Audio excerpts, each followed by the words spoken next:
প্রশ্ন ফাঁসে 2 টাকা কামাইছি সব খরচ করছি আল্লাহ।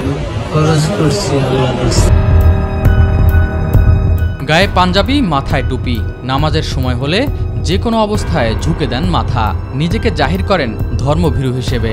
এ নিয়ে সামাজিক যোগাযোগ মাধ্যমেও হচ্ছেন ব্যাপক ট্রলের শিকার।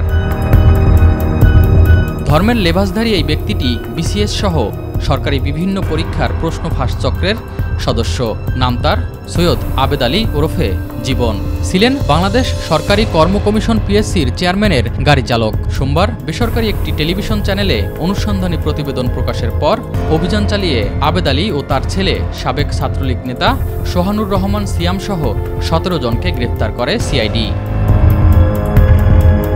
একজন ড্রাইভার হয়েও আবেদ আলীর জীবনযাপন আলিশান। প্রশ্ন ফাঁসের সঙ্গে জড়িত থাকার তথ্য সামনে আসার পরেই সোশ্যাল মিডিয়ায় তার বিপুল সম্পদের তথ্য তুলে ধরছেন নেটিজনরা।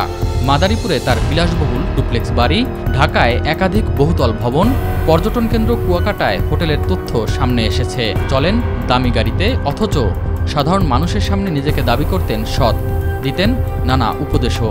এক সপ্তাহ ডিগ্রি করে 50 টাকা চালান নেই, তারপরে আমি ব্যবসা শুরু করছি। আমার জীবনে আমি আমি করি নাই।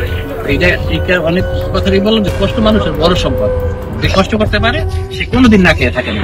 এর জল করবা সেটি কথা আমি। তোমার বাবার মতো, কারো ভাইয়ের মতো, কারো সন্তানের মতো তোমার কাছে বিনোদ কেই কখনো কোনো মাদক পূরণ করো না। মাদারীপুরের ডাসার উপজেলা পরিষদ নির্বাচনে চেয়ারম্যান পদে নির্বাচনের জন্য প্রচারণা চালিয়েছিলেন আবেদ আলী। এই জন্য গ্রামে সামাজিক বিভিন্ন কর্মকাণ্ডও করতেন তিনি।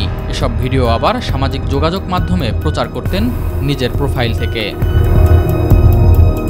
অথচ এই আবেদ আলীর জীবন শুরু হয়েছিল রেল স্টেশনে কুলির কাজ দিয়ে। ঢাকায় রিক্সা চালিয়ে জীবন ধারণ করেছেন একসময়।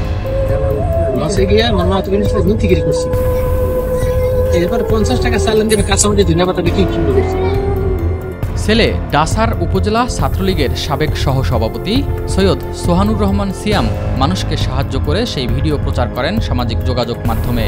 চড়েন দামি গাড়িতে, পড়েছেন বিদেশে, এরপর দেশের একটি ব্যয়বহুল বেসরকারি বিশ্ববিদ্যালয়ে। সম্প্রতি বাবার প্রশ্ন ফাঁসের ঘটনা সামনে আসায় ছাত্রলীগের পদ থেকে সিয়ামকে অব্যাহতি দেওয়া হয়। এস এম আরিফ, মাই টিভি।